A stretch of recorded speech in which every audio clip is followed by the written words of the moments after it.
Hi, welcome. My name is Jeannie Davis. In a few minutes, we're going to be going into the kitchen where we're going to prepare some wonderful, delicious, and very nutritious foods. But first of all, I wanted to show you some appliances that will be very helpful to you as you prepare your foods in the kitchen. This first appliance is a dehydrator. This is a food dehydrator. Now, people often ask us, why should we use a food dehydrator? Well, you do preserve more of your nutrients by dehydrating your foods. And if you'd like to know more about that, check out our first DVD in this series, and we'll explain more about the hierarchy of food preparation and why this is a good choice for preserving nutrients. Now, in a dehydrator, one of the things you want to look for is a temperature control. Your food dehydrator needs to have some way to control the temperature so that you don't get the temperature too high and destroy vital enzymes. The second thing you want to look for is something that is easy to use. Now, this is an Excalibur, and I enjoy this appliance because it's so simple to use. It has nice square trays, and it has an easy to remove mesh for cleaning. And this particular one here has 9 trays, so you can actually do a lot of food in this dehydrator. Now, a square tray is important if you want to do big trays of crackers, or if you want to do things that are larger in size. Round dehydrators often will have a hole in the middle, and so it prevents you from using the whole surface area. So this is the one that I enjoy. But as you look for your dehydrator, just look for something that has a way to control the temperature. Now, usually what you'd like to do is control your temperature at about 105 to preserve those nutrients. Now, another tip is using something called parchment paper. Now, parchment paper is a no-stick paper that you can just tear off in whatever size that you would like and place it on the mesh sheet of your dehydrator tray. And this saves time when you're cleaning up in the kitchen afterward. This is especially important if you're doing something that's gooey that will be sticking to that mesh tray. You can just place this on the tray and it will save you a lot of cleanup time. Now, the next appliance I'd like to show you is a blender. You need a good blender in the kitchen. Now, this particular model is a Vitamix, and this one here has what's called a Vari-Speed. So you can start your blender on very slow speed, and then you can turn that up to a higher speed. And this helps to not throw the food up through the blender when you start off. Another nice feature is this blender has a plunger, and the plunger can just go into the top of your blender as you're blending, and you can use it to push food in there to help mix it as you're blending. And it's high enough that it doesn't catch those blades, and it makes the work much, much easier. And we'll be showing you later on with some of the recipes that we do how handy this plunger is. The next tool is a good food processor. The one I enjoy using is a Braun. The Braun has a large capacity container, and it's easy to work with. It just simply snaps open and you can take your blade out. So it's very simple. There's not a lot of things to snap together, and it's very quick and easy to use. Now, the blades that you'll want to use mostly are the S blade, and this blade is good for all your stirring or kneading or mixing purposes.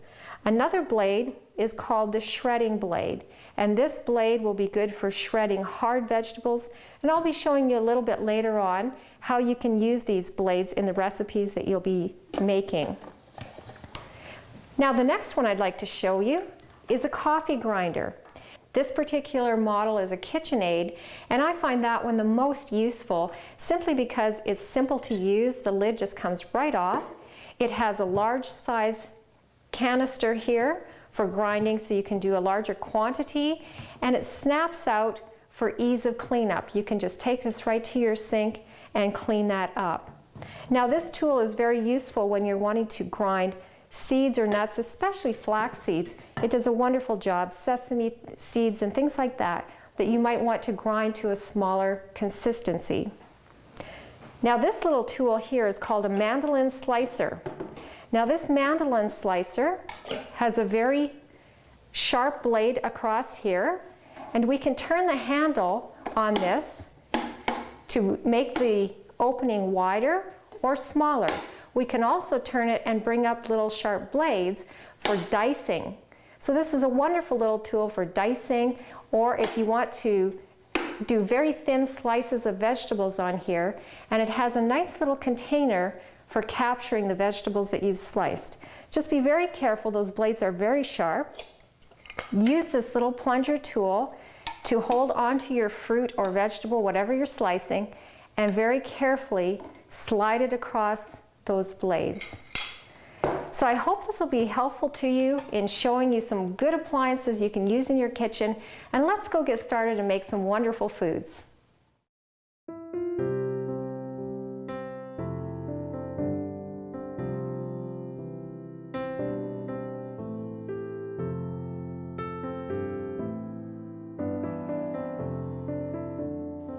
Okay, we're going to do raw oatmeal porridge, and this is done with oat groats that have been soaked overnight.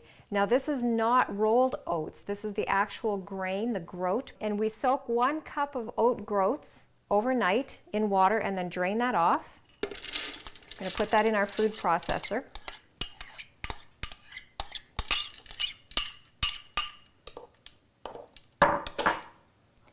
And here we have some almonds, a 1/4 cup of almonds that have also been soaked overnight, and the water's been drained off.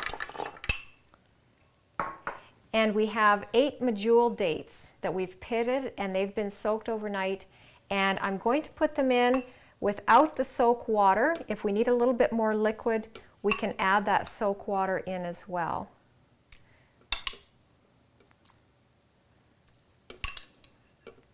Now this will make a very hearty breakfast that you can enjoy. It's really delicious, very oaty tasting.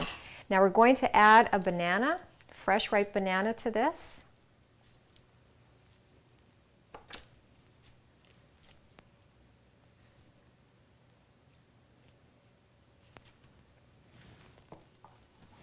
Okay, and we're going to blend all of this up now until it's creamy and porridge-like texture.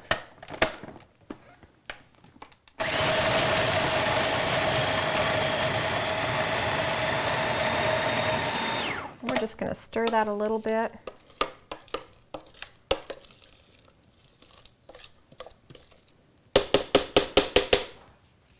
I'm going to put a little bit of this soak water in there.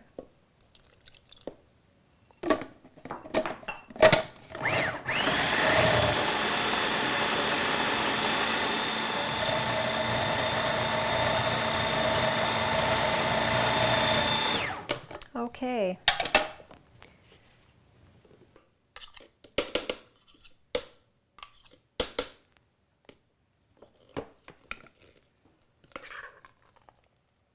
I'm going to scoop that out into a bowl here.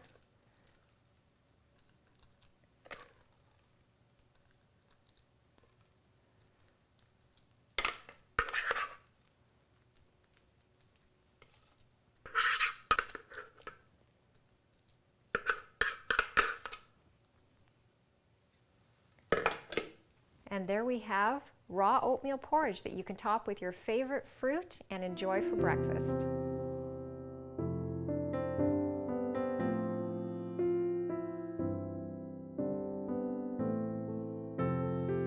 Okay, we're going to make something called October apple salad, and this is something delicious you can enjoy with your breakfast. And we're going to start by putting in 1 cup of chopped oranges into our bowl, and about 1/2 cup of chopped dates. I'm using the medjool dates. These are nice and soft. And about 1 cup of chopped pineapple. We've got a little extra here I'm going to just go ahead and put in. You don't have to be real precise on this. It's delicious, whatever combinations you come with. And we're going to do about 2 cups of shredded apple. So we're just going to shred the apple here in the food processor. I've got the shredding blade in.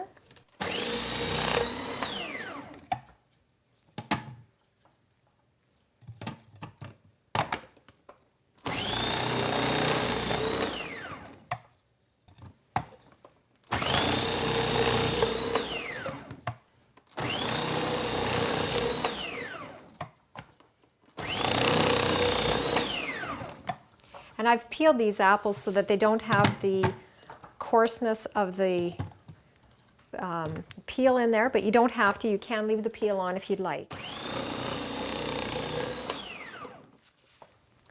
Okay.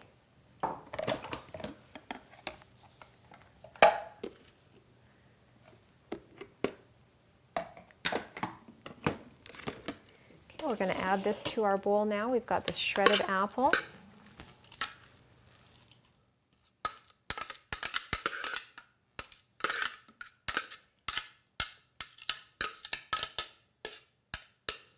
And this makes a delicious dessert, which is healthy with no guilt. You can enjoy this at breakfast with no guilt. Okay, so we're going to mix this well together. And if you find your dates are sticking together, make sure to try to separate them in the bowl there so that you can get a good mix of them all the way through your salad. Now what we're going to do is we're going to put a little bit of psyllium husk powder in. So psyllium husk powder, and this is ground, and it's going to depend how much juice you have in your bowl from the fruit. If it's very juicy, this is quite juicy, the pineapple and the oranges were quite juicy, so it'll take a little bit extra. I generally just sprinkle some in to begin with, and you can always add more. Just be careful not to get too much. If you get too much, it's going to be a little bit on the rubbery side. So just sort of mix that through, and the psyllium is going to start to absorb the liquid in here, and it's going to hold it together. We're going to form this into a bit of a loaf here in a moment. After you've mixed that through a little bit, just kind of pull the salad to the side, and if you see that the juice is still coming out on the bottom there, you'll want to add a little bit more psyllium in.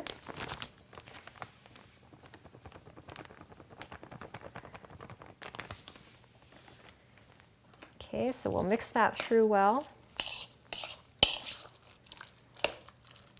This is really nice if you want to make a nice birthday cake or something like that. You can take a springform pan and you can put this into the pan, mold it in there, and I put it in the freezer for about an hour, just enough to set it firmly, and then just take it out of the springform pan, unmold it, and I'm going to be showing you shortly here with the frosting, how to frost it, and then you can decorate it with fresh fruit, and it's beautiful. Okay, so you can see that that's all holding together now. The juice is not running out, so that'll be enough psyllium in there. So what we're going to do is form that now on our platter.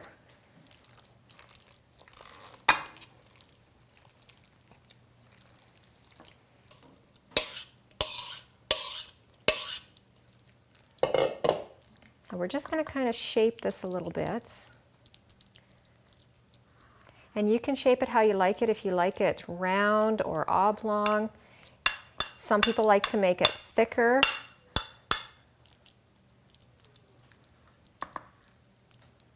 So we're just going to kind of press it together here so that it holds its shape nicely.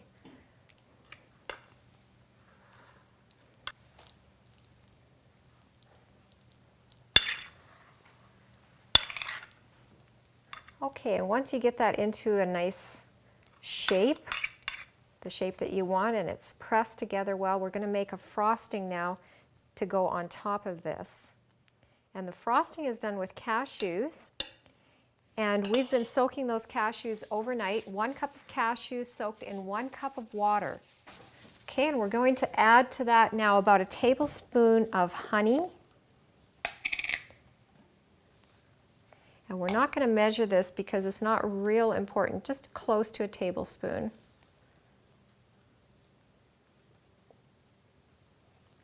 Okay, and we're just going to put a pinch of salt in there, just a pinch, not too much. You don't want too much because you don't want that salt to come through, but it helps to bring out the flavor better. Okay, we're just going to blend this now.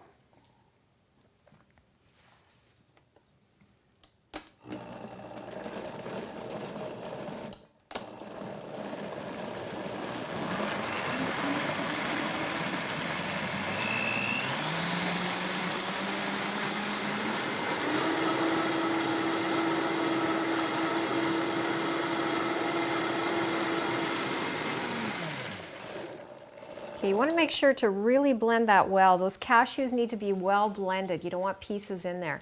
Now we're going to add a little bit of psyllium now to thicken this up. Anywhere between 1 to 3 teaspoons is usually about the right amount. So we're just going to put a little bit in, and then we're going to let that blend again. Basically, we just want to get this just thick enough that it's going to spread like a frosting on the cake.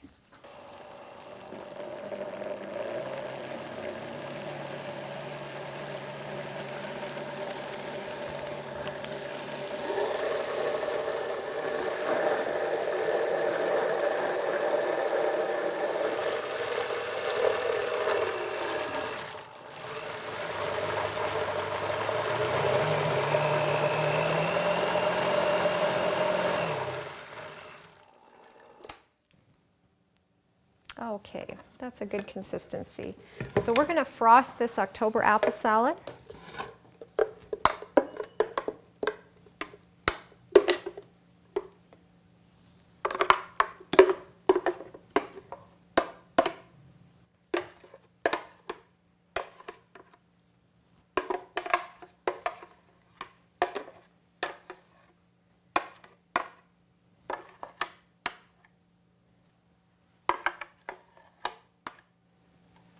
Okay, and so now we just want to frost this.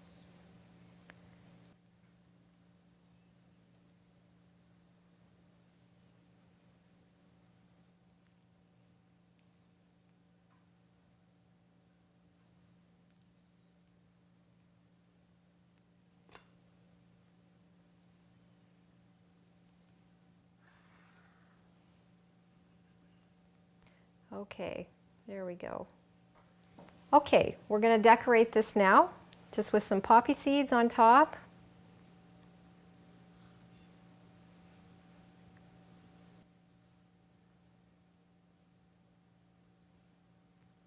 And we're going to just slice up a strawberry here. I'm just going to fan this strawberry to go on top. You can decorate it with any kind of fresh fruit that you might enjoy. It's nice with blueberries on top or whatever is in season.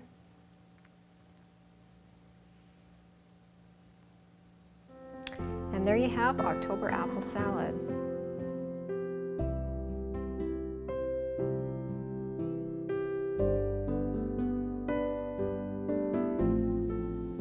Okay, we're going to make a fruit pizza now, and we're going to start by making the crust. And we're using sprouted buckwheat. We've just taken the buckwheat, the raw buckwheat. Make sure you don't get the cassia, the roasted buckwheat. And we've soaked it for 6 hours. And then we sprouted it for 24. And we're going to just be putting this into our food processor now to make the crust. You just want to get a little bit of a tail on that buckwheat. So 24 hours is a good amount of time. Don't let it over sprout because it can change the flavor.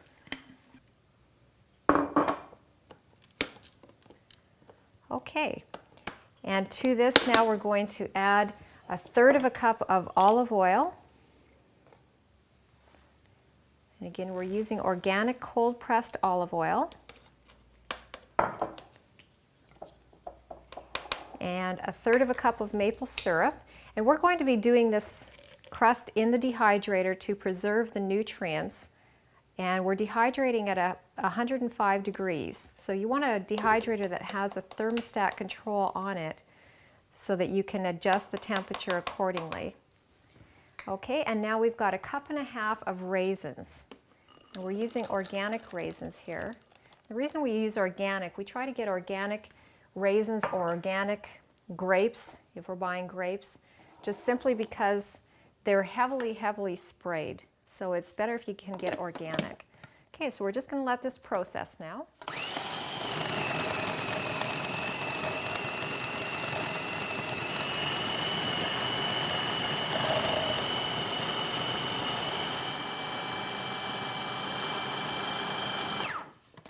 Okay, that's made a nice dough. Okay, and we're going to put that on our dehydrator tray, and again we're using parchment paper. It just helps with the cleanup so that it's not getting down into that screen and hard to clean. Okay, and we want to make this crust about 1/4 inch thick at the most. So just make sure you spread that out so that it's not going to be too thick. It won't dehydrate well otherwise. And you can make them square, round, whatever you like, whatever fits your plates.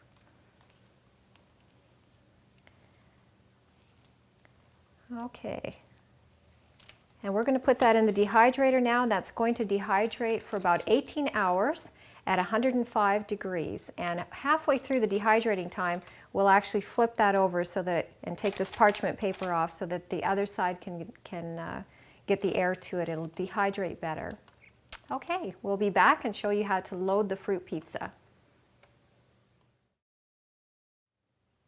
Okay, we're going to carry on with our fruit pizza. It's finished in the dehydrator. This is what it looks like after about 18 hours in the dehydrator. It's a nice soft crust. And we're going to make now a kind of a sweet and sour cheese to go on the base of this. And we're going to do that with 2 cups of cashews. I'm going to put this in the blender. And 6 tablespoons of lemon juice.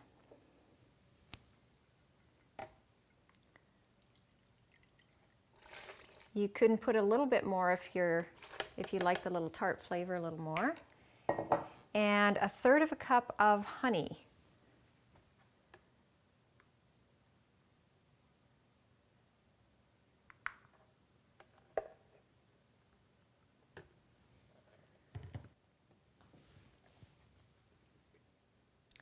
And we're just going to blend this up until it's smooth and creamy. And this is going to be the base on our crust.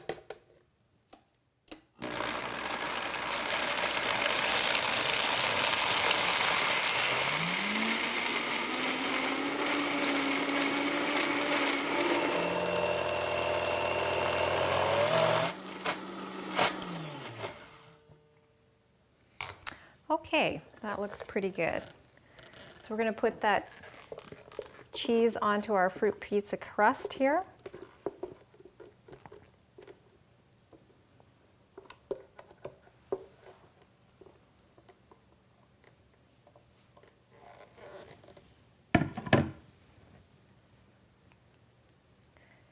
Spread that around on there, and then we're going to load this pizza up with some beautiful fruit.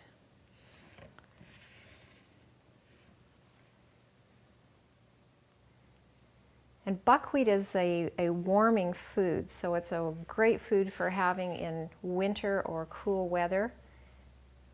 It's nice for warming the body.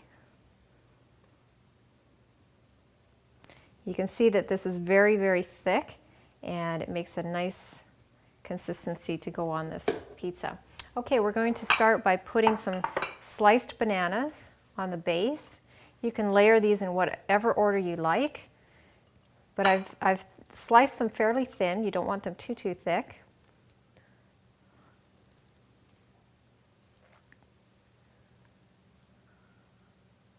Okay, now we're going to put some fresh pineapple that we've chopped up.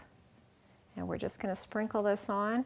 So you're going to load this just like you would with a veggie pizza, only you're going to put all these wonderful fruits on here. And this is delicious for breakfast. Sometimes we'll have this just as our breakfast meal.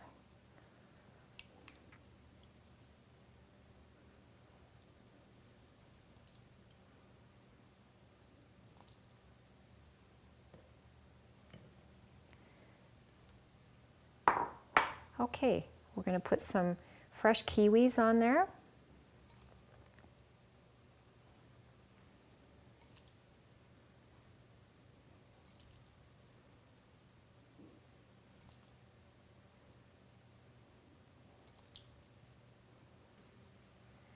All right, and some fresh strawberries. Aren't the colors beautiful? It's just gorgeous.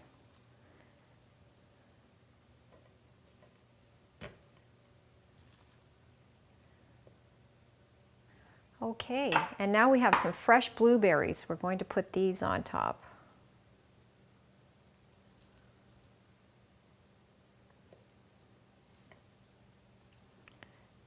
And trust me, if you haven't had a fruit pizza like this, you've not really had pizza, because this is delicious.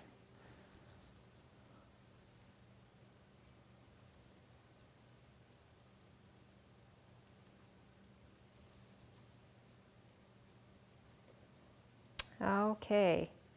And on top, we're just going to put a sprinkle of coconut.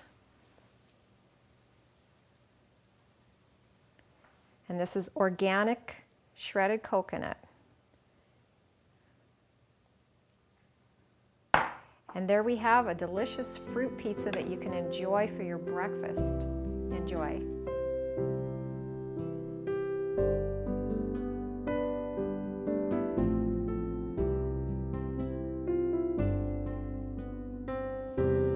Okay, we're going to make a raw apple pie.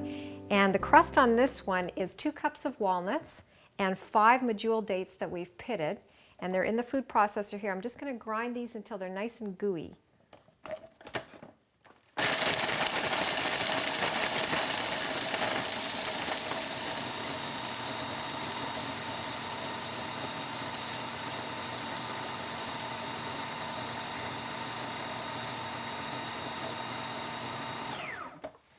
Okay, we're going to put these into the pie plate now. This is our crust.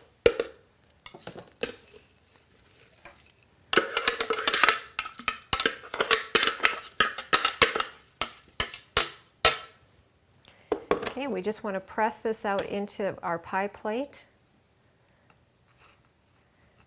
And try to press it out evenly so that you don't have a thick spot in one place and then too thin in another. So you can just press it up along the edge of your plate.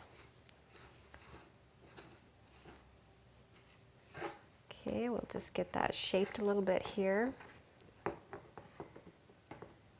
Okay, and now for our filling, we're going to take 2 apples. I'm just going to chop these a little bit more. These are quartered. I'm going to put them into eighths.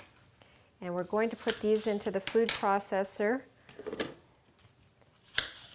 And we're going to chunk these, so we're not going to let them grind right down real small. We're going to just kind of do it so it's chunky a little bit. And we're going to put in about 2 tablespoons or half of a lemon juiced. Okay, so we're just going to do this until it's kind of chunky.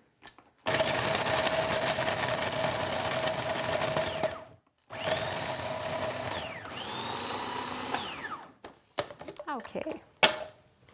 This is going to be our filling.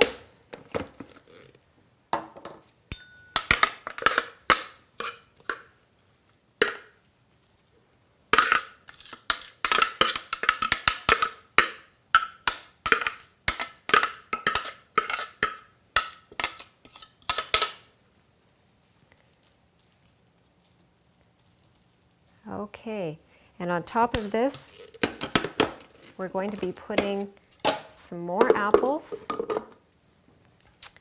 And again, 2 apples. Just going to cut those a little bit smaller so they will blend up nicely in the processor.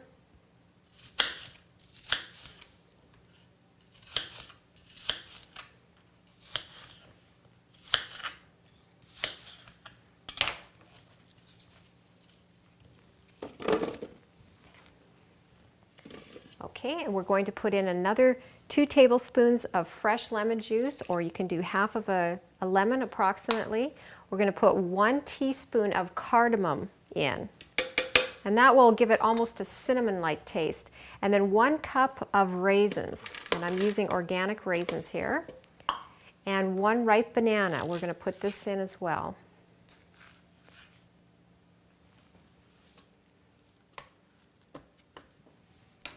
Okay, and we're going to let this process now. We're going to let this process until it's well blended.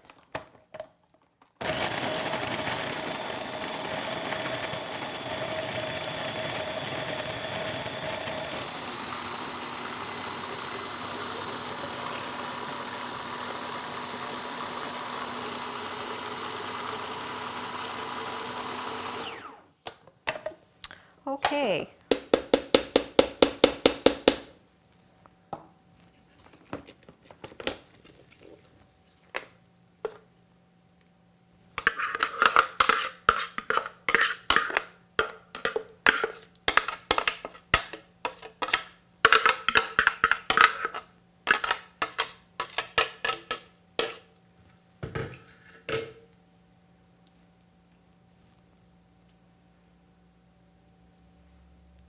Now this pie is nice if it has a chance to sit in the refrigerator and chill, and it will set up just a little bit so it slices really good, and you can enjoy this again as a breakfast meal, another dessert with no guilt, raw apple pie.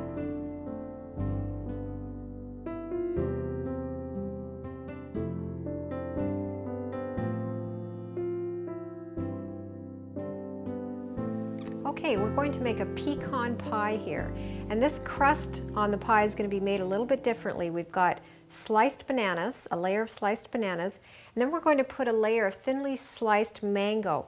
I'm just going to show you how we do the mango. You just want to slice down along the side of the seed, and you want to make sure your mangoes are nice and ripe. And then the easiest way to do this is to slice them thinly. Now you don't want to go all the way through the peel if you can help it, so just go thinly, and you'll feel the edge of the knife against the peel. And then just kind of slice around the outer perimeter.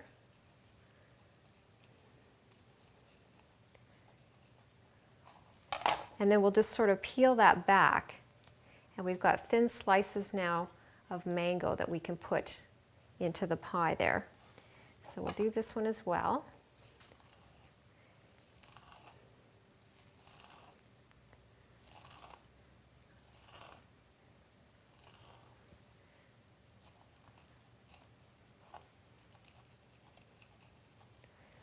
Just around that outside edge. You can feel the edge of the knife as it hits the skin, so try not to go through the skin. It makes it a little harder if you actually go through the skin to get those out of there.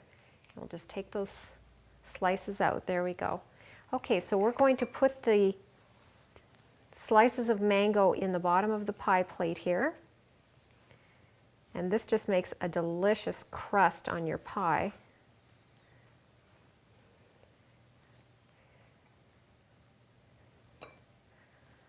So just layer that over the bottom of the crust.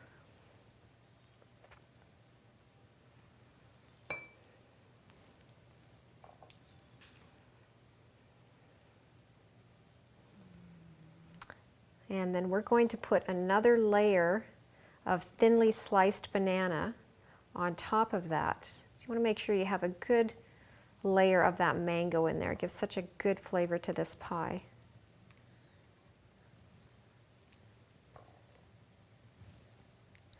Okay, so we're going to put some more banana in, and you want to make sure, if you can, that it's single layer because we still have the filling to go in, so you want to have enough room for that.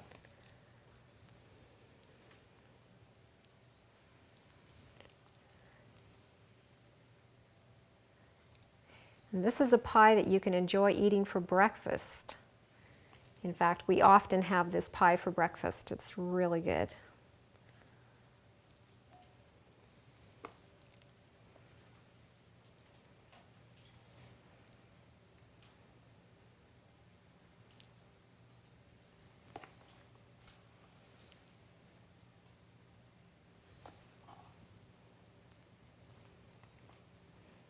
Put a little bit more around the edge here. And once you have your bananas in there, we're going to press that slightly just to kind of press that crust together.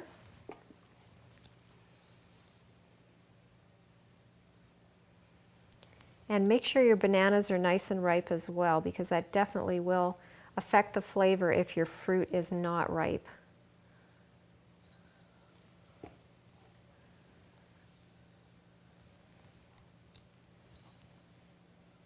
Okay, so we're just going to press this a little bit to kind of press that crust together.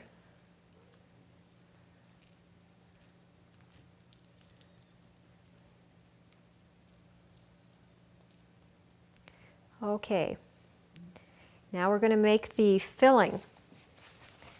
And the filling is 1 cup of pecans. We're going to do this in the blender. So we've got a cup of pecans. And we're going to add in 12 medjool dates. We've made sure to take the pits out of those dates. And this does work best with medjool dates. We want 3/4 of a cup of water.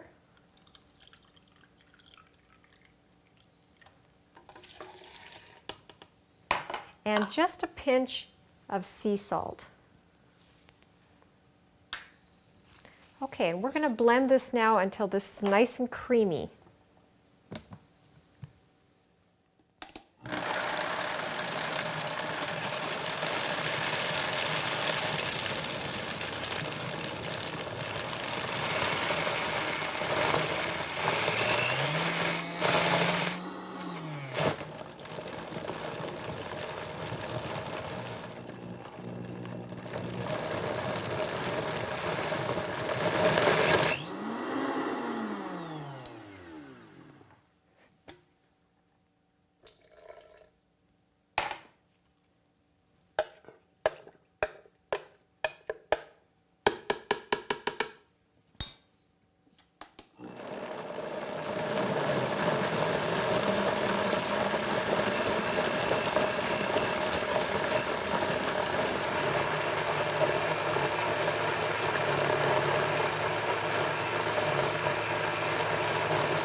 Okay, that looks like it's pretty good. So we're going to just scoop that into our crust.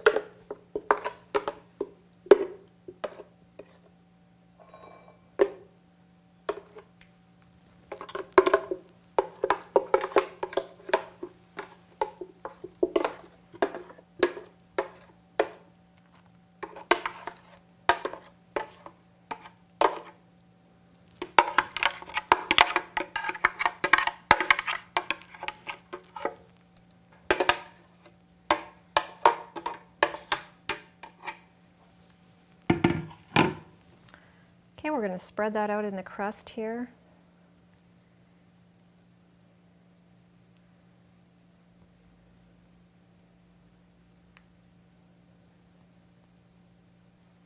Making sure to go all the way out to the edges with this.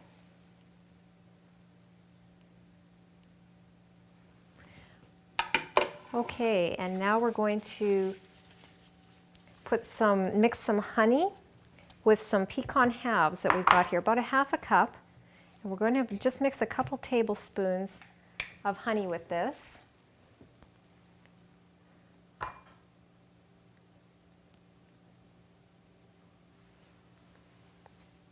And this is going to give those pecans a little bit of a glaze.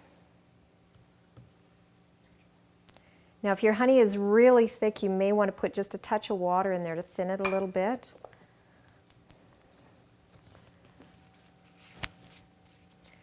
So we're going to add just a little bit of water in there to thin that down a bit. And just mix that together.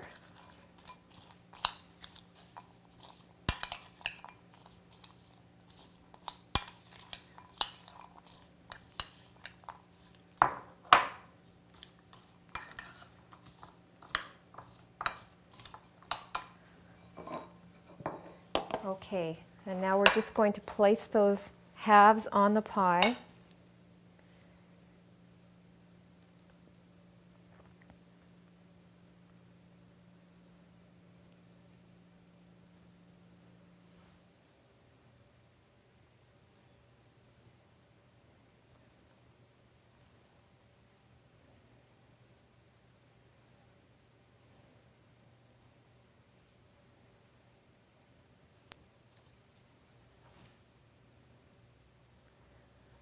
Okay, we're going to do a few in the center here.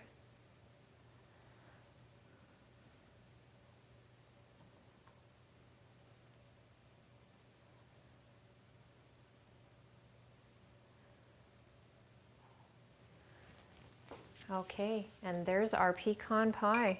That's a pie you can enjoy with no guilt.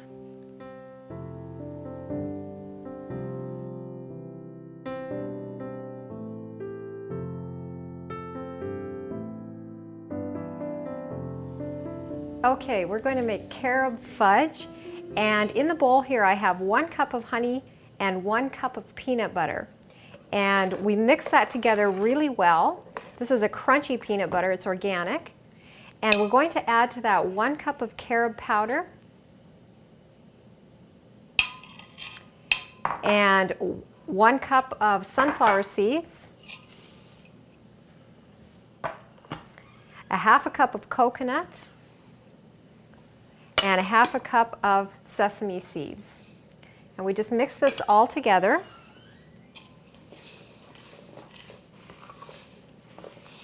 And the carob powder I'm using is a raw carob powder. If you use the roasted, that's going to give you a very strong flavor in this fudge. So I recommend using the raw carob powder.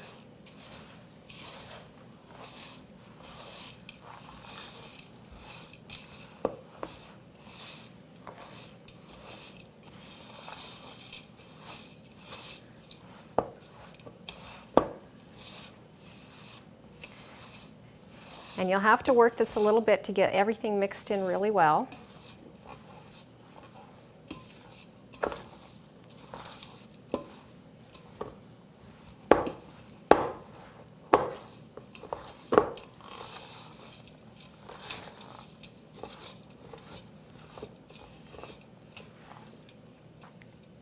And at the very end, you get to get your hands in it. And finish it up.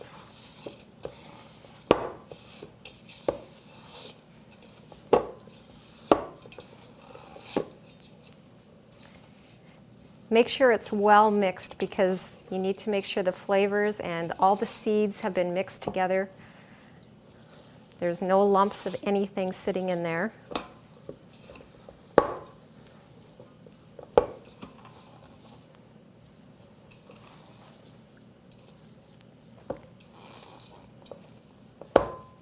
Okay, and now we're going to put that into our dish.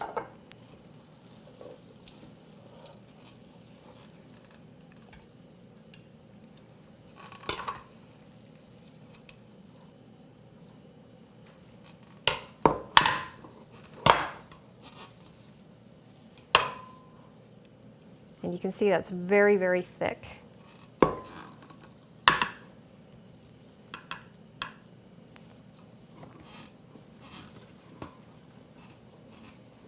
This tastes very much like the Eat More bars. If you like Eat More bars, that's what this dish will taste like, this fudge. We're going to press this into the pan now.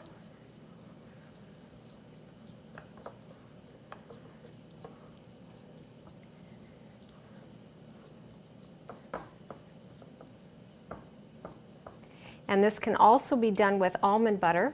If you're a person that doesn't care for peanuts, you can do this with almonds and it works out very nice as well.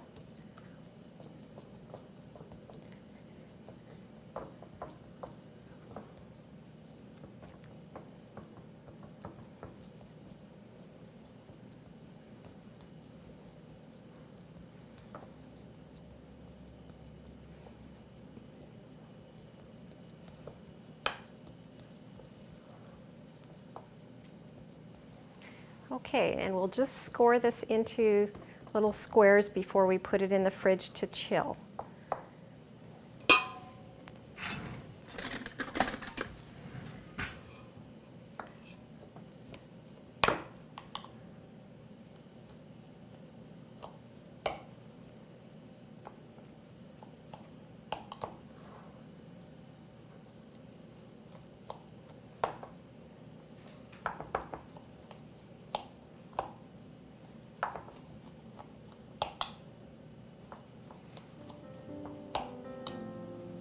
And there we have carob fudge.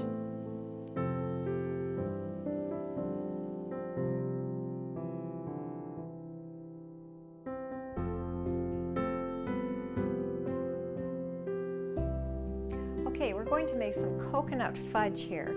And this is a really tasty fudge, very simple to do, but you do need a good blender for this one. So you want to take about 5 cups of coconut and put in your blender.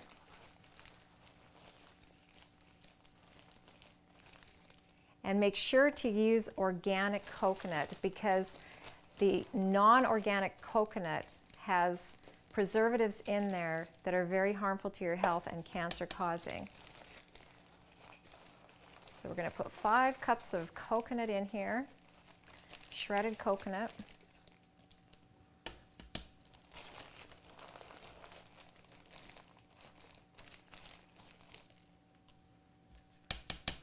Okay, and we're going to turn this blender on and let this actually melt down. It's going to take a little bit of time here to melt. Okay, I'm going to use the plunger on this to help blend this down.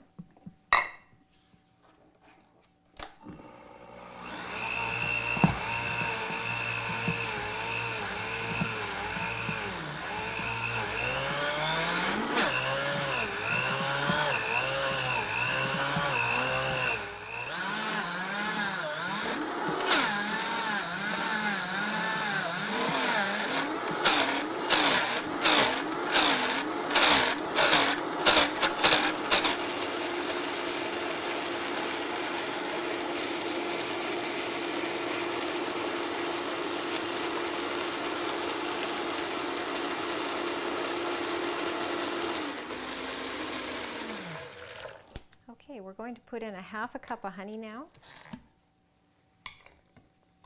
And look at how that 5 cups of coconut has just shrunk down.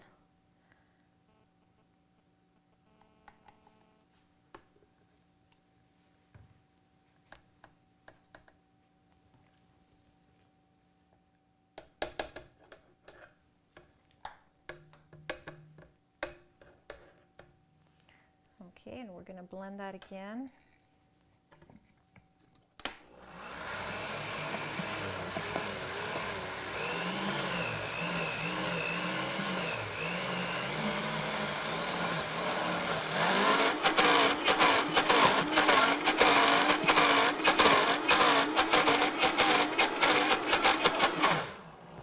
Okay, that's pretty well mixed.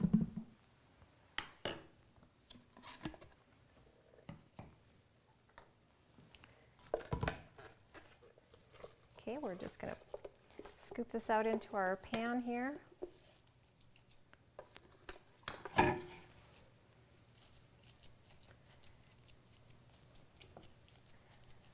it's a good idea to score this into little squares before it sets up, because it will set up fairly quickly. So you'd want to score that into little bars, and then it'll go in your refrigerator and it'll make a beautiful fudge that you can enjoy. Okay, we'll just score that right quick into small pieces.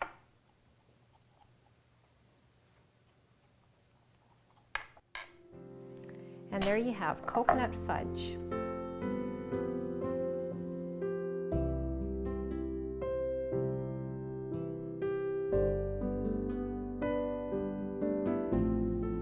Okay, we're going to make a creamy tahini dressing.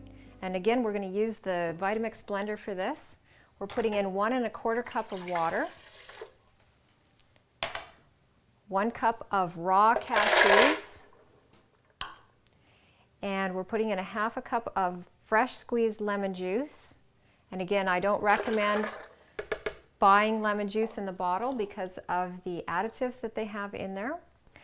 Okay, we're going to put in a tablespoon, and this is just a scant tablespoon of honey. We don't want it a complete full tablespoon, so just make it scant. And we're going to add a teaspoon of salt. I'm using Celtic sea salt. We're going to put in a 1/4 cup of flaxseed oil. Actually, I'll just put this 1/4 cup of nutritional yeast in here. 1/4 cup of flaxseed oil.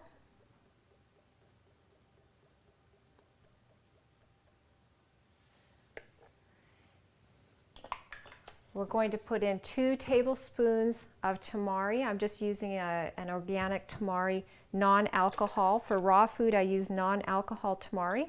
If this was going to be cooked, you could use one that had the alcohol in it, would burn off, but I use the non-alcohol. 1 teaspoon of basil. Okay, we're going to put in a 1/4 cup of sesame tahini.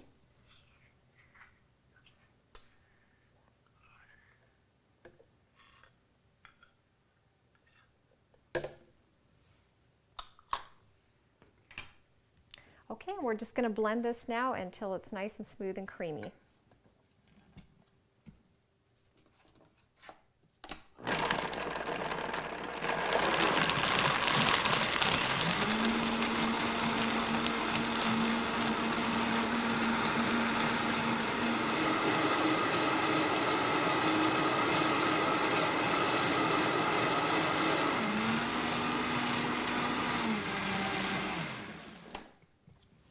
Okay, there we have our dressing. This is creamy tahini, and you'll see how nice and creamy this is. And again, this is wonderful on a nice green salad. And there we have creamy tahini dressing.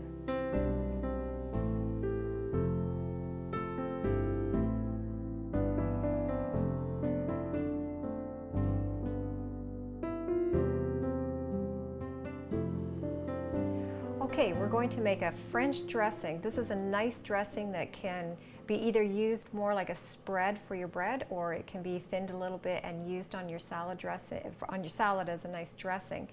So we're going to start with the olive oil, and we're going to be making this in the blender here. 2/3 of a cup of olive oil.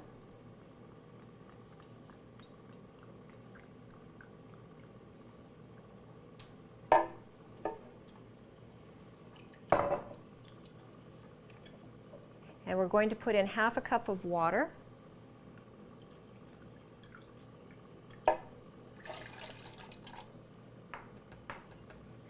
And now we're going to add 4 tablespoons of tahini. This is sesame tahini. And tahini is just ground sesame seeds. It's kind of like a peanut butter or a nut butter. It's just been ground very, very fine. And you can get this in most grocery stores. And I like to get the raw, if you can find the raw. It doesn't have a strong flavor. The roasted has a much stronger flavor, which will, it's still usable, but it gives the dressing just a little stronger taste to it. So if you can get the raw, you probably enjoy it a little better. So sesame tahini, and this is the bottle of the one that I got, and it's just an organic raw sesame tahini. Okay, now we're going to add about 4 tablespoons of honey.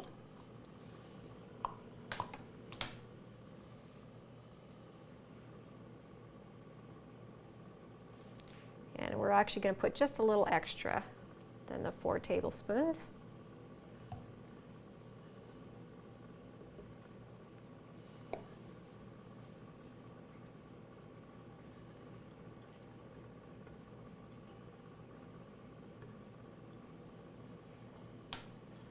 Okay, and now we're going to put in 2 teaspoons of paprika and 2 teaspoons of sea salt and 4 teaspoons of onion powder. And we're going to blend this, and once it's blended, I'm going to add in 1 cup of fresh lemon juice, and we're just going to add that slowly. And what that's going to do is it's going to thicken the dressing. So we'll get this going.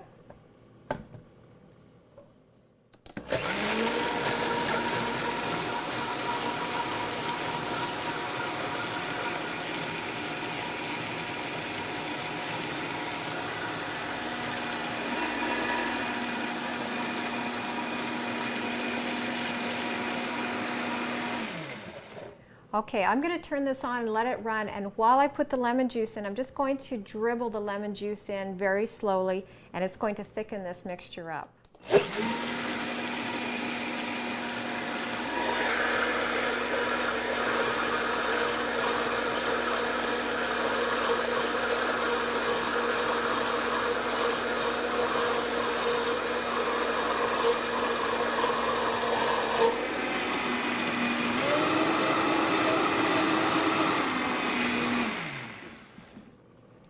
Okay, so this is very thick right now, and if you wanted to, you could add more water and thin this down for a nice dressing to pour on your salad, but I just wanted to show you what it's like thick, because you can spread it on sandwiches as a mayonnaise if you like, or some people do like their dressing a little thicker.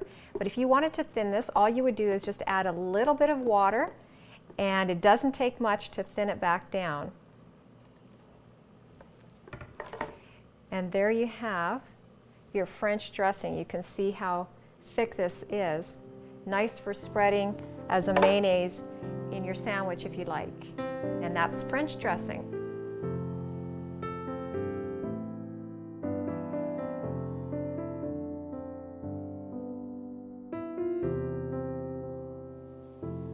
Okay, we're going to make a pâté from sunflower seeds. And this is very simple to do. It's called basic pâté. So what I've got here is 3 cups of sunflower seeds that I have soaked and then sprouted. I soaked them for about 8 hours. So you can 8 to 12 hours you can soak them. And then you want to sprout them from 2 to 4 hours. So we're just going to put these into our food processor here.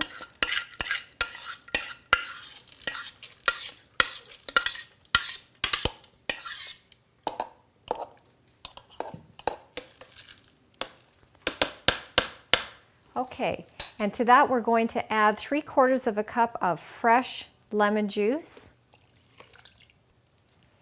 and a 1/2 cup of organic tamari.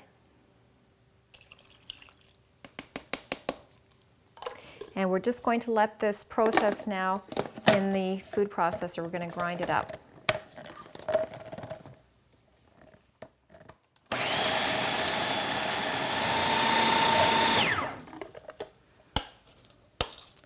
And you may have to stir that down a couple times just to make sure all the sunflower seeds get down in there. Now, if I was just going to use this for a straight basic pâté, I would just maybe add a little bit of garlic into that as well. But I'm not going to do that right now. We're going to make something else with it here.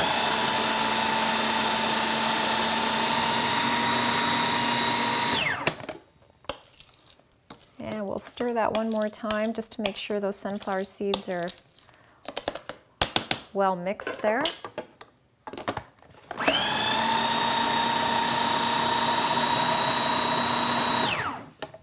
Okay, so we're just going to put this into our mixing bowl. I'm going to make a veggie pâté out of this, but you could eat this just as it is. It's very delicious, and like I said, you can put some garlic in there if you like, some fresh garlic, and sometimes I'll put a clove of that in, and this is wonderful to have in sandwiches. Just use it as a spread. And we're just going to add some veggies to this now.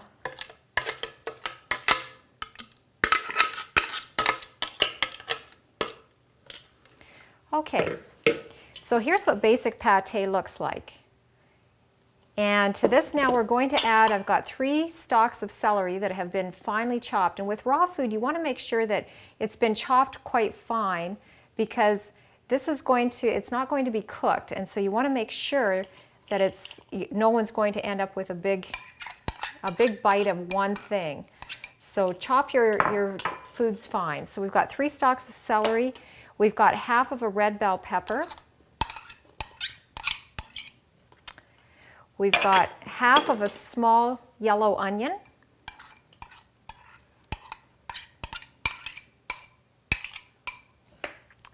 And I'm going to add 1 whole can of sliced black olives.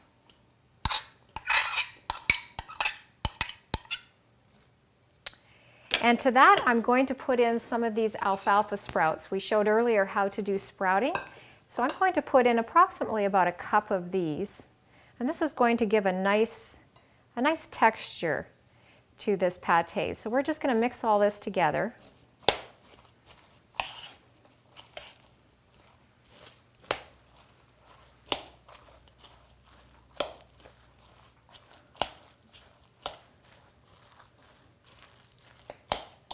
And the sprouts in here are going to give it sort of a tuna-like texture. So if you like tuna, you'll probably enjoy this pâté.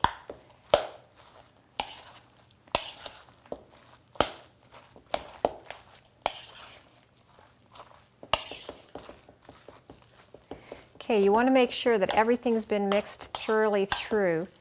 And those little alfalfa sprouts in there are going to wilt down just a little bit, but they're going to kind of give that stringy consistency that tuna has.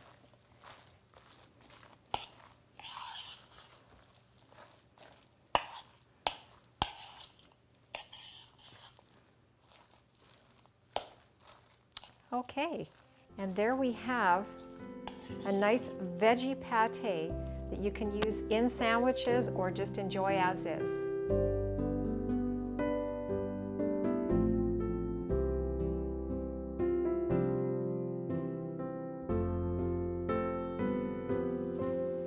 Okay, we're going to make a carrot sandwich spread, and this uses up some more carrot pulp if you're doing juicing and you don't know what to do with your carrot pulp, you can use it in this carrot sandwich spread. So this takes 5 cups of carrot pulp, and then we're going to put in 2 to 3 stalks of celery that's been finely chopped,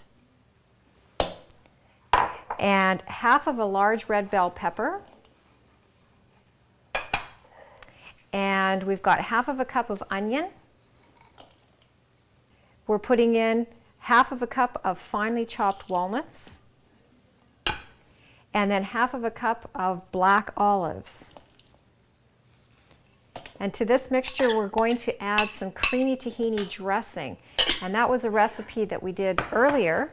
So we've got our dressing here, and we're going to add probably about 2 cups or maybe even a little bit more. And we'll mix all this together. And this makes a wonderful sandwich filling or stuffing.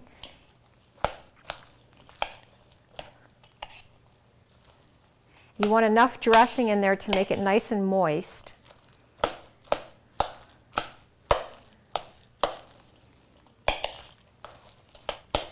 And depending how moist your carrots are, you may need to adjust the dressing. If the carrots are drier, then you'll put in a little bit more dressing. If they're more moist, then you won't need as much. Okay, that's making a nice consistency there. Just make sure you get that mixed well all the way through so that there's no big chunks of carrot pulp that have been stuck together that didn't get mixed thoroughly.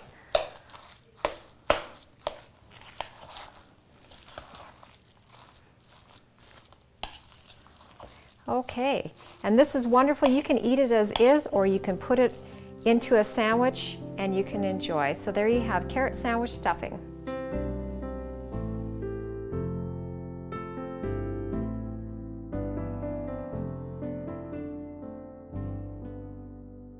Okay, we're going to be making Sun Garden burgers here. These are very easy burgers and very delicious, and a great way to use some of your leftover carrot pulp from your juicing. So we have 1 cup of carrot pulp that we're going to be putting in our bowl. And you can save your pulp. It can go in your refrigerator or in your freezer, and you can save it for a later use. We've got a half a cup of celery, and we're going to put that into our bowl. And we've got minced up onion, 6 tablespoons of finely minced onion here that we're going to add as well. Then we've got some chopped parsley, and you can add according to what your likes are. And I'm going to be putting in approximately 2 tablespoons of chopped parsley. And we have about 2 tablespoons of chopped bell pepper. You can use red or yellow, whatever you like. And we've got approximately 2 teaspoons here of tamari that we're going to pour in. And now we've got 3 tablespoons of flaxseed. We're going to grind the flaxseed, and we're just going to use a little coffee grinder here to grind the flaxseed. Okay, so we're going to grind these in the coffee grinder.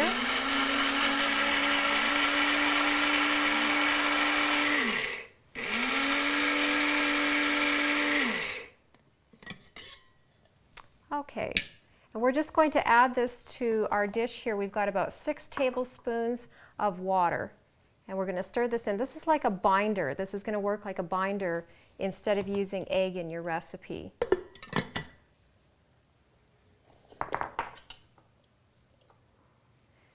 So we're going to mix that around in here a little bit. And if you want, you can let that sit for a little bit, or you can just go ahead and mix that into your recipe. We're just going to mix it around a little.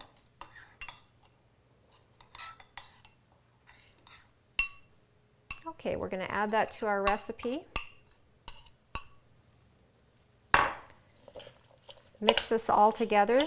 These are very fragrant smelling burgers.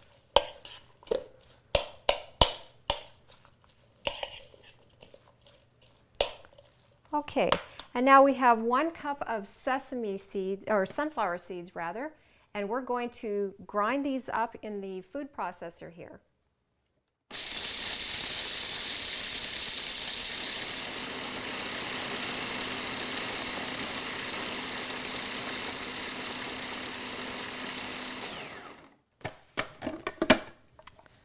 Okay, and we're going to stir these into our burgers.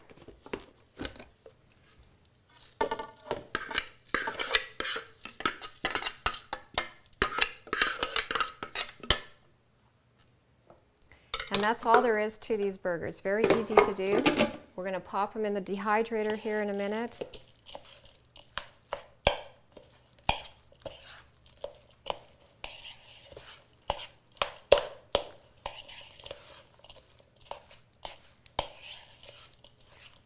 Okay, for forming your burgers, the way I find easiest to do is to use just a jar ring.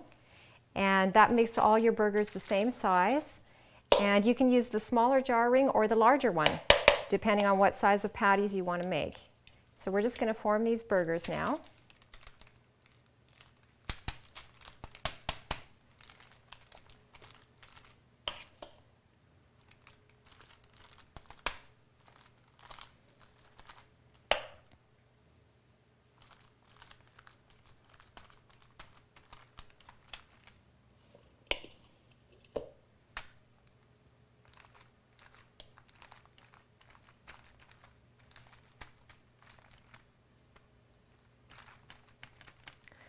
Okay, and there we have our burgers, and they're ready to go into the dehydrator. Now I've just placed this on the dehydrator tray on parchment paper, and the reason I'm using parchment paper is because if you put this on the screen, you can see the screen underneath of here, it will actually end up going into the screen, and it makes it very difficult to clean. This is easy. You put it in the dehydrator with the parchment paper, and partway through dehydrating you just turn that over and take that parchment paper off, and you can throw it away and your screen is clean. It helps speed up the cleaning process. So these are going to go in the dehydrator for about 6 hours, and then we'll check them at that time, see if they're done, and we'll come back and show you what they look like. Okay, we're back with our finished Sun Garden burgers out of the dehydrator. And that's what they look like when they come out. And these are delicious if you want to make a little bit of a tartar sauce.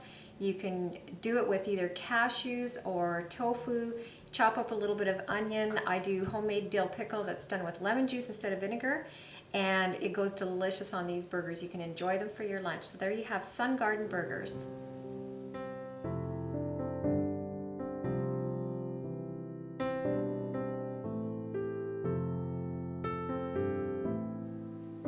Okay, we're going to make a wilted kale salad. And first of all, we're going to remove the hard stem from the kale. We don't want that in the salad. So all you do is you just take and slide your hand down the stem, and it just pulls that stem out. It just leaves the leaves without the stem. And what we're going to do now is slice that in very thin slices. So just thinly slice that, almost like a ribbon slice. And kale is wonderfully nutritious, very high in calcium and iron. This is one of the best greens that you can get into your diet. We'll do thin slices here.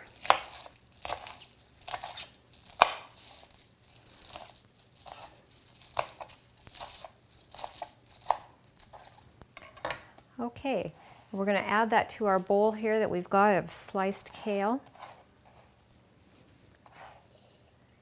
And now we're going to make a dressing for this. And this dressing is very, very simple to do. It's three tablespoons of tamari,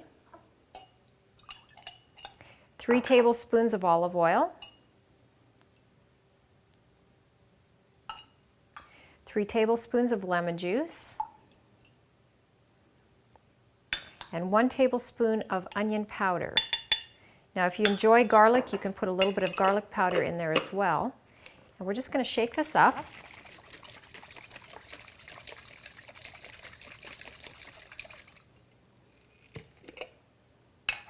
Okay, and we're going to pour that onto our salad. And now we're going to put in 1 red bell pepper that we've chopped up finely. And this is going to get massaged now. And what the massaging is going to do is break down that kale. And you're going to see this kale is going to shrink down in the bowl here. And it will give it the consistency as if it's been cooked, but it hasn't been cooked. It just softens the kale up. So you can see it's already shrinking down. You just want to do this for a minute or so until it gets well massaged into it. And this is a delicious salad. I've made this for many different raw food events and healthy eating clubs that we've done, and people have just loved this salad, so I'm sure you'll really enjoy this. And I'm just going to put some of that in this dish so you can see what it looks like.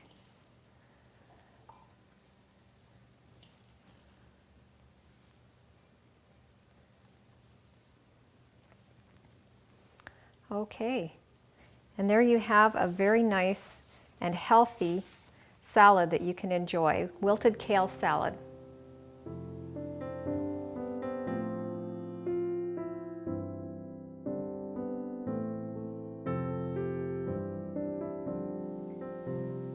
Okay, we're going to make a Spanish rutabaga rice. This is Spanish rice that's done with rutabaga. And we do this by shredding it first of all in the food processor, and then we're going to rice it with the S blade to make it small like rice.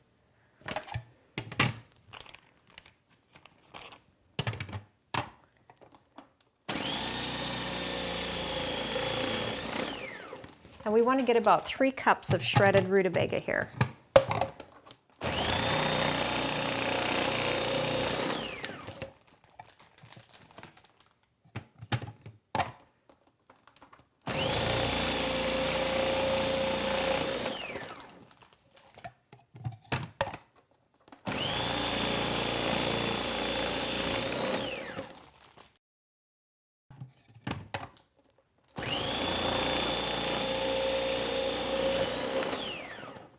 Okay, we're just going to put the rutabaga into this bowl, and then we're going to put our S blade back in, and then we're going to rice that. So we're going to put this back in here now, and then we're going to rice it up.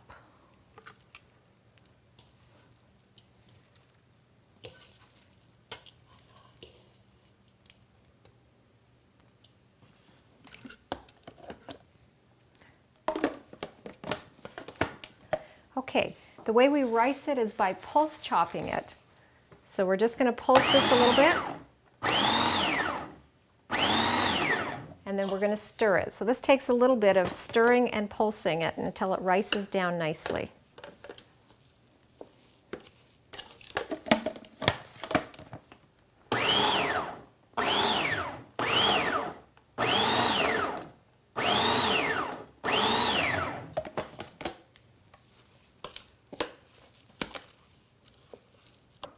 Okay, there we have it, and it's riced down small, kind of the size and shape of rice. So we'll put that into our bowl.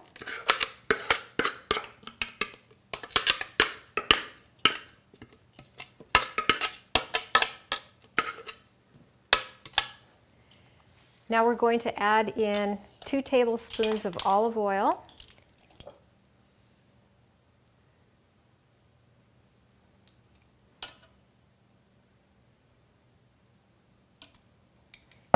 And again, we're using organic olive oil. That's the olive oil that we recommend for you to use.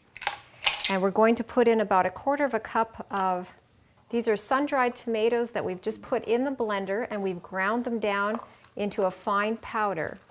So we're going to put in about 1/4 cup or so. This is just according to taste. We're going to put in a green onion that's been thinly sliced. So we're going to just slice up a green onion here. And this is a really tasty raw version of Spanish rice. It's very nice.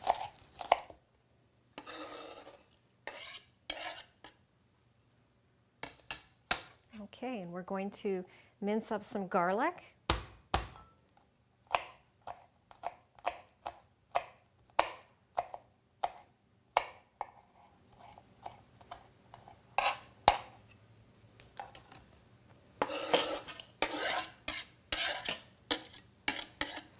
Okay, and we're going to chop up 2 tomatoes.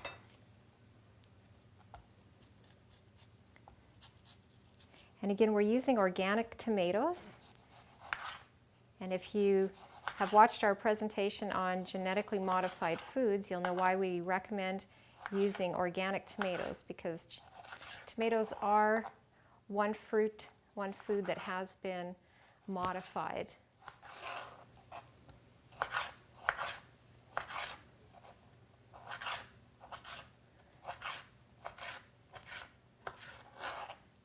Okay, and we'll add those tomatoes to our dish. Okay, we're going to add some chili powder. We've got 1/2 teaspoon of chili powder, and we've got 1/4 teaspoon of ground cumin, and 1 teaspoon of sea salt. So we're going to go ahead and mix that up.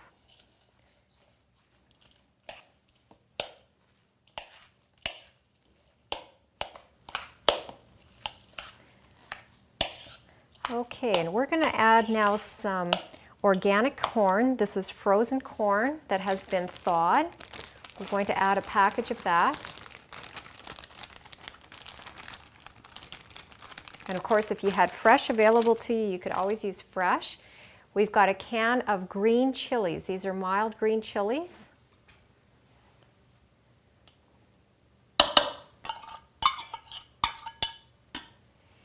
And we've got a can of black olives.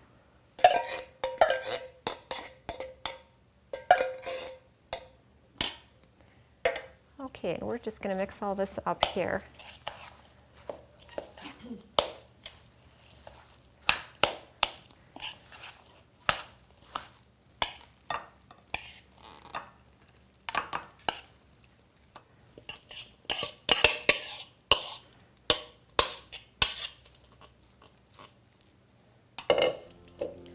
Okay, and there you have a really delicious, healthy Spanish rice.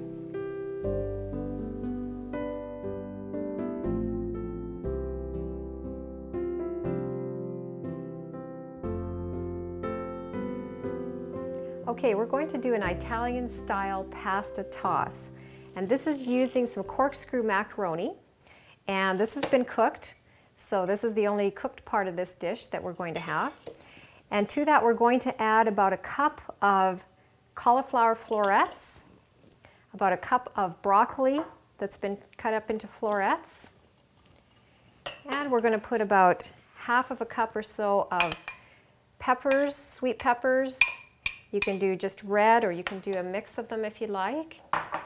We're going to put in about 1 cup or so of fresh mushrooms. And again, this can just be done to your taste. We'll put in about 1/4 cup of chopped parsley. And a small zucchini that's been sliced very thinly. And then I've just cut those slices in half. And we'll go ahead and put all of this in there. Okay, and now we're going to put some red onion. We're going to thinly slice this red onion. And you can either leave it in slices, or you can just chop that up a little bit. So we're going to just chop that a little bit here. And we're going to put that in. We'll do a little bit more. Got a big salad there.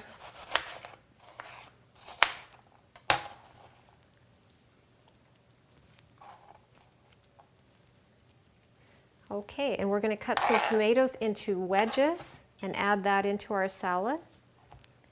And if you like olives, you can add black olives, sliced black olives to this dish. It's very, very nice.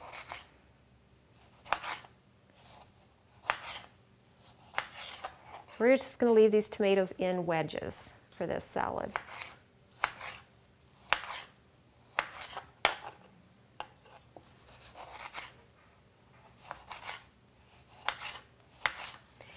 Now this salad is nice if you have time to make it up a little in advance and let the flavors sort of marinate through for a couple hours. It's nice to chill it in the refrigerator and then serve it. Okay, so we're just going to give this a stir, and then we're going to mix up a dressing to go on this.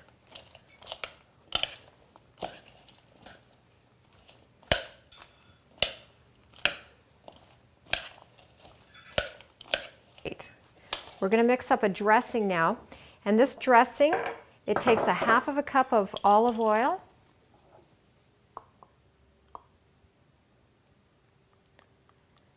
and we're just going to put it in a little jar here and then shake that up.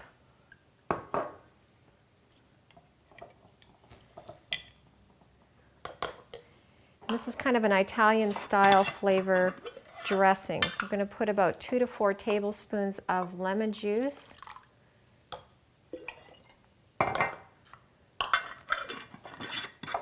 And now we're going to put in 2 cloves of garlic that have been minced. And we're going to put in 2 teaspoons of dried basil and 1 teaspoon of dried oregano. And these are the crushed ones. And we're just going to put just a pinch of cayenne in. If you like a little bit of warmth in there, this gives a nice little flavor. It's just a pinch of cayenne into there. Okay. We're going to give this a little bit of a shake now.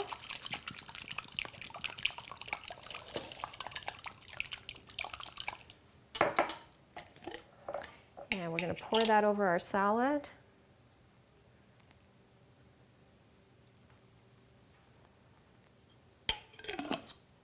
And we're going to stir that through. And then we're just going to let that sit in the refrigerator for a couple of hours and chill, and let those flavors, the garlic and the onion and everything, work through there.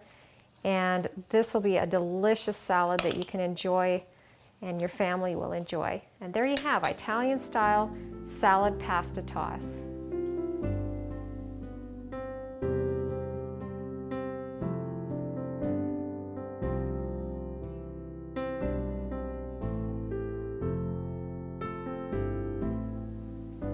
Okay.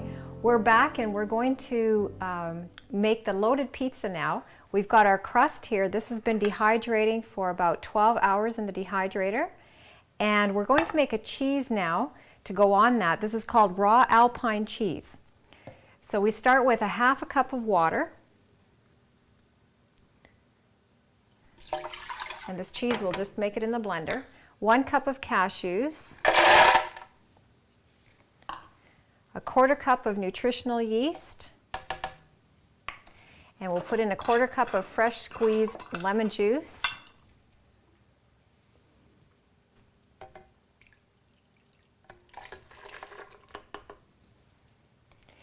and we're going to put in a 1/3 of a cup of tahini. This is sesame tahini, and that's just ground sesame seeds.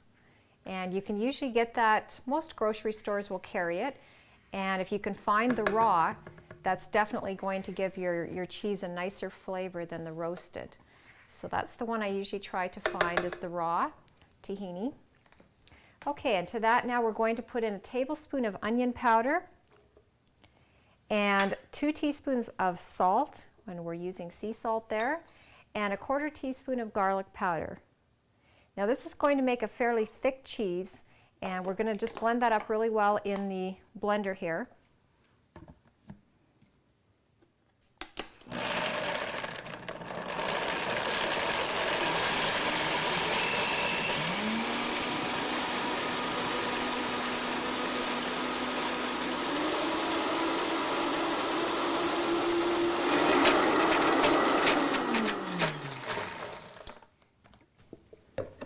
Okay, this is our raw Alpine cheese. Now we're going to put this on the bottom of the pizza, but you can make this a little bit thinner if you like, and you can pour it over top of your pizza if you'd like. And all you do is you just add a little bit more of the lemon juice and water, and you may have to just adjust your seasonings a little bit. So we're going to put a good amount of this cheese on. We've got a nut there that didn't quite blend.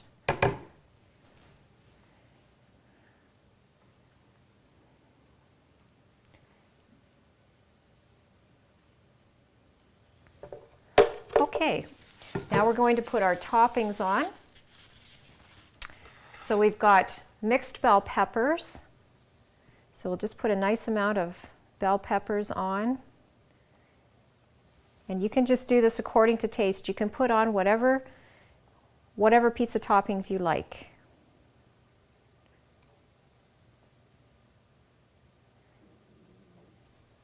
And again, you want to make sure that those pieces of your vegetables are fairly small so that you don't end up with one large bite of one thing there. Okay, then we're going to put a little bit of minced onion. This is yellow onion. We've just minced that up. And if you don't like onion on your pizza, you can leave that one out, but I enjoy onion on pizza. Okay, we're going to put a little bit of tomato. And these are nice ripe organic tomatoes that we're putting on here.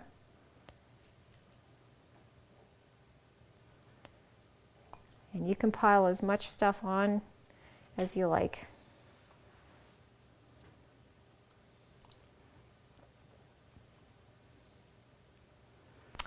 All right, and pizza wouldn't be pizza without some black olives on there. So put a nice amount of black olives on our pizza. Okay, and now for a little bit of a garnish, I'm just going to take zucchini that we've thinly sliced, and we're just going to stick that up around the edge of the pizza here. We've thinly sliced it, and then we've cut those slices in half. Now, like I said, you could make your cheese thinner, and then you could pour that over the top, drizzle it over the top if you like. And that's delicious as well. I've made it with guacamole on the base and then put the cheese on top, and that's a nice way to have it also. And just to make a simple guacamole, just take your ripe avocado and put that in your food processor with a little bit of lemon juice and sea salt. Okay, and there you have a loaded pizza, all raw except for the olives.